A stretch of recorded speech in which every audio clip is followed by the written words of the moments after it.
이렇게 여러분 주장만 하잖아요? 그럼 우리 다 완전 그냥 하품하고 자버릴 거예요, 순식간에. 그래서 저라면 이렇게 대답했을 것 같다고 바꿔드렸거든요.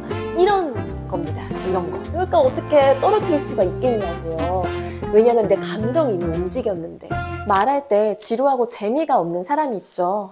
뭐래, 언제 끝나? 이렇게 생각이 들게 만드는 사람이 있는가 하는 반면, 똑같은 소재의 이야기를 가지고 와서 이야기를 하더라도 굉장히 맛깔나고 마지막까지 듣고 싶고 몰입을 하게 만드는 사람들이 있습니다. 마지막에 심지어 감동, 교훈까지 있어요.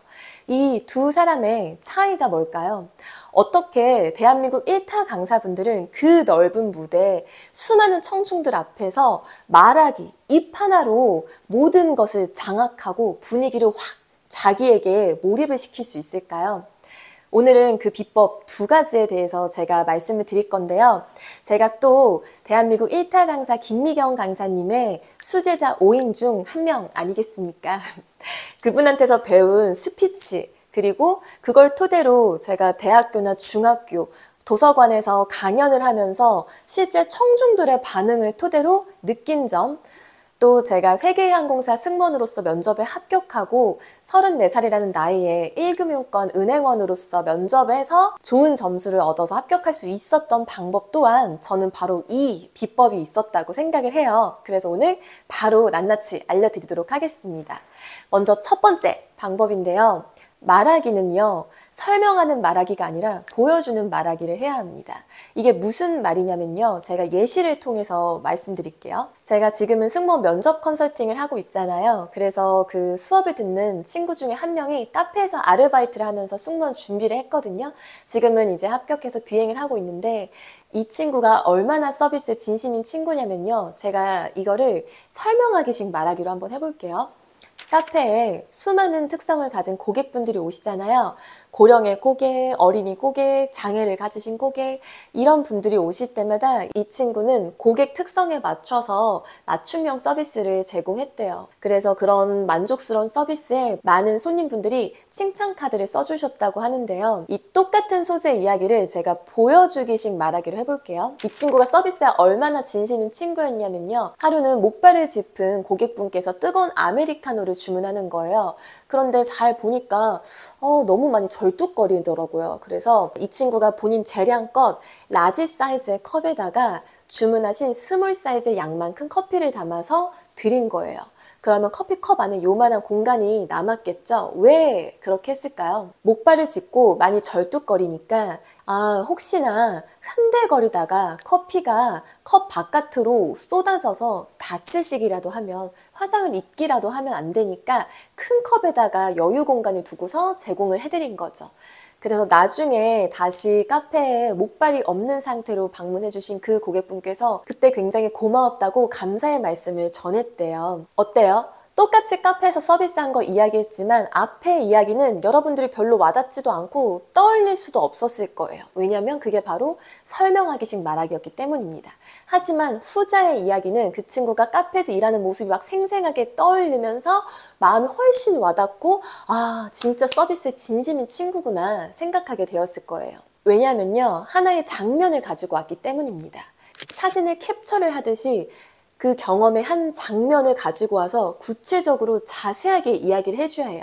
그래야 듣는 사람이 머릿속으로 그 이미지를 떠올릴 수가 있고 재미가 있고 생생하게 느껴지는 거예요. 또 다른 사례를 하나 더 알려드릴게요. 저한테 이제 중국항공사에서 5년 동안 근무했었던 경력직 분이 국내 항공사로 이직을 하고 싶어서 찾아오셨어요. 근데 제가 이력서를 쭉 보니까 충분히 면접관들이 중국항공사에서 근무했는데 뭐가 가장 힘드셨어요? 이렇게 물어볼 것 같은 거예요. 근데 처음에 이렇게 대답을 하더라고요. 근데 저는 향수병으로 굉장히 고생하는 시기를 보냈습니다. 그래서 긍정적인 마인드를 가지고 동기들과 함께 좋은 변화를 이끌어가면서 향수병도 극복할 수 있었습니다. 물론 좋은 얘기인데요. 긍정적인 마인드, 좋은 변화 이런 거 자체가 크게 와닿지가 않는 거예요. 그래서 저라면 이렇게 대답했을 것 같다고 바꿔드렸거든요. 제가 또 일기를 쓰는 사람이니까 만약에 내가 중국에서 살면서 매일 밤마다 일기를 썼으면 나는 이렇게 대답했을 것 같다라고 첨삭을 다시 해드렸어요. 네, 저는 향수병으로 굉장히 고생하는 시기를 보냈습니다. 아무래도 한국에 있는 가족과 친구들이 그립고 또 한식이 많이 먹고 싶어서 찾아온 향수병이란 생각이 들었습니다. 그래서 저는 직접 한식을 만들어서 먹기 시작했습니다.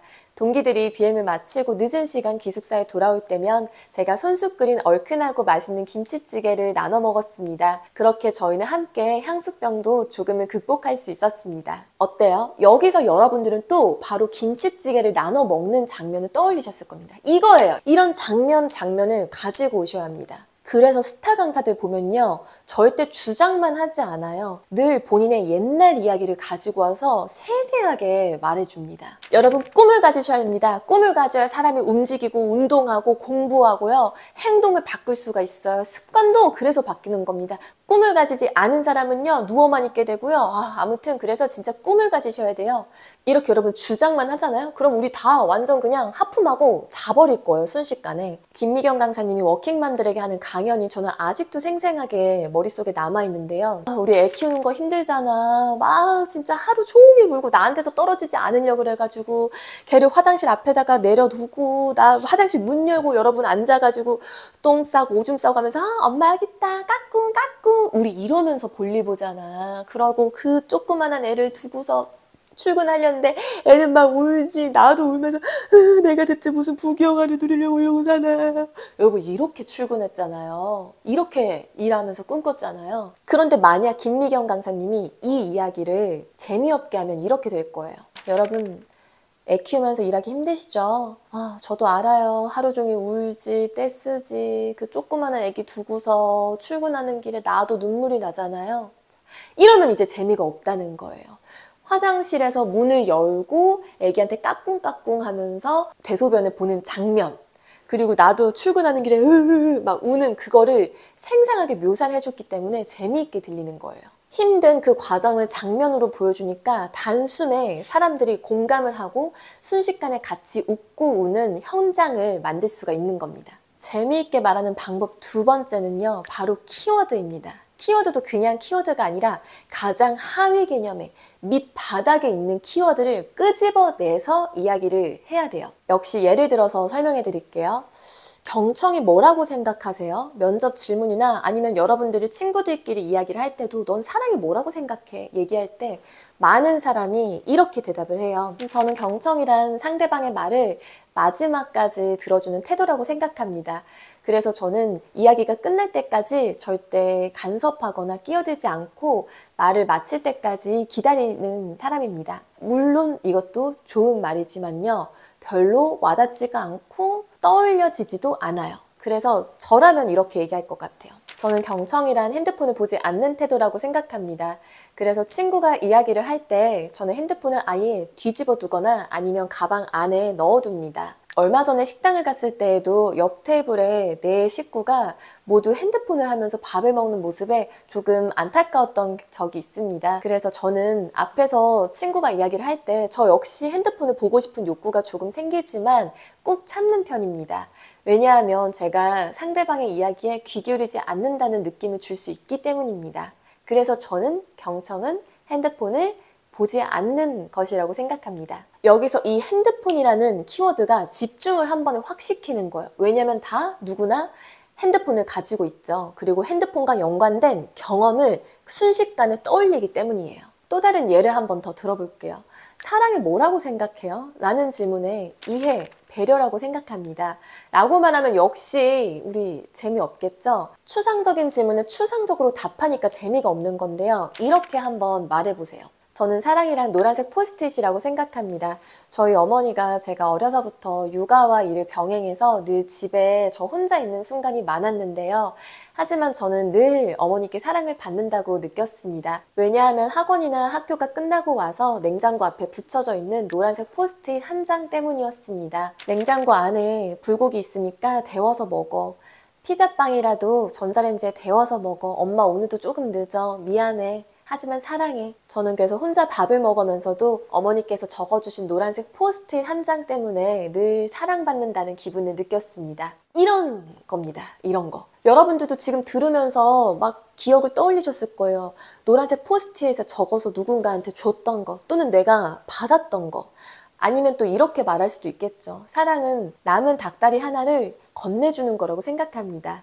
사랑은 겨울철에 붕어빵이 식을까봐 가슴팍에 넣고 집으로 달려오는 거라고 생각합니다. 이런 거예요, 이런 거. 그래서 여러분이 어떤 말을 하기 전에 늘 먼저 하위 개념의 키워드를 떠올리셔야 돼요. 면접에서도 합격하면 첫 월급으로 뭐 할 거예요? 라는 질문에 많은 친구들이 부모님에게 선물을 사드리고 싶습니다. 이렇게 이야기를 하는데요. 선물보다 하위 개념, 더 구체적인 뾰족한 키워드를 가지고 오셔야 되는 겁니다. 저는 아버지에게 튼튼하고 깔끔한 장지갑을 사드리고 싶습니다. 얼마 전에 식탁 테이블에 아버지의 지갑이 놓여져 있었는데 모서리가 다 닳고 해진 것을 발견했습니다. 바로 새 것으로 사드리고 싶었지만 아직 취업 준비생인지라 여유가 없어 제가 취업을 하게 된다면 첫 월급으로 아버지에게 튼튼하고 멋있는 근사한 장지갑을 선물하겠습니다. 이렇게 이야기를 하면 훨씬 장지갑 다 우리 뭐 가지고 있잖아요. 그런 것들이 떠오르면서 앞에 있는 지원자가 찐 속내를 얘기하는 것 같고 효심이 그득해 보이잖아요. 그러니까 어떻게 떨어뜨릴 수가 있겠냐고요. 왜냐하면 내 감정이 이미 움직였는데. 인간은 다 감정의 동물이에요. 면접관님들도 청중도 결국에는 감정으로 움직이게 되어 있습니다. 같은 맥락에서 마지막 예시를 더 하나만 들어드리자면요. 나중에 입사하게 되면은 신입사원이 아니라 사무장, 팀장이 되실 텐데 어떤 팀장이 되어서 팀원들 이끌고 싶나요?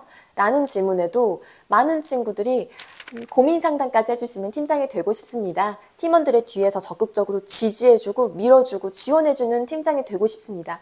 이런 것도 좋은데요. 너무 추상적이에요. 우리는 눈에 보이고 손에 집히는 키워드를 가지고서 말해야 합니다. 저는 한우를 사주는 팀장이 되고 싶습니다. 저는 비행 전에 시원한 아이스 아메리카노를 사주는 팀장이 되고 싶습니다. 비행을 하면서 업무 중에는 편안하게 이야기를 팀원이 꺼내놓기 어려울 거라고 생각합니다. 그래서 비행 전에 카페에서 티타임을 가지며 친근하게 고민 상담까지도 나눠줄 수 있는 아메리카노 한 잔 사주는 팀장이 되고 싶습니다. 이렇게 이야기를 하는 거죠. 추상적인 질문에도 절대 추상적으로 답하지 마세요. 왜냐하면 청중은 원래 방어적이기 때문이에요. 여러분, 듣는 사람은요, 보수적이고요. 여간에서는 안 웃고 안 다가옵니다. 심지어 청중이 집단으로 있잖아요. 집단화돼서 더 나에게 벽을 쳐버린단 말이에요. 그래서 마음을 움직이려면 하위 개념으로 가셔야 돼요. 하위 키워드를 가지고 와서 최대한 구체적이고 생생하게 경험을 전달해야 하고요. 기억의 한 장면, 스냅샷을 이야기해줘야 여러 사람이 공감할 수 있는 이야기가 되는 겁니다. 그러면 요약해보면 말을 잘하기 위해서는 설명하는 말하기가 아니라 보여주는 말하기 해야 한다. 그래서 기승전결 다 갖춰서 얘기를 하기보다는 하나의 장면, 구체적인 스냅샷을 가지고 와서 자세하게 풀어서 이야기를 해줘야 합니다. 그래서 이 장면 이야기할 때는 뭐가 있어야 한다? 바로 키워드가 있어야 한다. 그런데 이 키워드도 추상적인 키워드, 이해, 경청, 배려 이런 키워드가 아니라요. 붕어빵, 핸드폰, 닭다리 이런 키워드가 나와야 합니다. 내가 직접 만질 수 있는 거, 내 눈으로 보이는 거, 내 오감으로 감각할 수 있는 거 그런 사물의 키워드에 빗대어서 이야기를 해야 순식간에 듣는 사람이 몰입할 수 있어요. 왜냐하면 사람은 다 머릿속에 자신만의 키워드 그리고 그 키워드에 얽힌 경험과 장면들이 있기 때문이에요. 우리는 내 얘기를 하지만 내 얘기를 함으로써 듣는 사람의 머릿속에 있는 그 장면을 살짝 건드려주고 끄집어내주는 거예요. 그래야 사람은 내 이야기처럼 귀 기울이고 듣고 감동하고 집중할 수가 있습니다. 오늘은 이렇게 여러분들에게 말하기 팁 2가지를 설명해 드렸는데요. 도움이 되셨으면 좋겠고 보여주는 말하기, 하위 개념의 키워드를 가지고 와서 말하는 연습 꼭꼭 해보셨으면 좋겠습니다. 앞으로 프레젠테이션 할 때나 면접을 볼 때에도 굉장히 큰 도움을 받을 수 있을 거고요. 강연하는 사람들도 역시 마찬가지예요. 그럼 다음에는 또 더 유용한 말하기 팁 잔뜩 가지고 올 테니까요. 구독, 좋아요 눌러주시고요. 다음에 뵐게요. 안녕.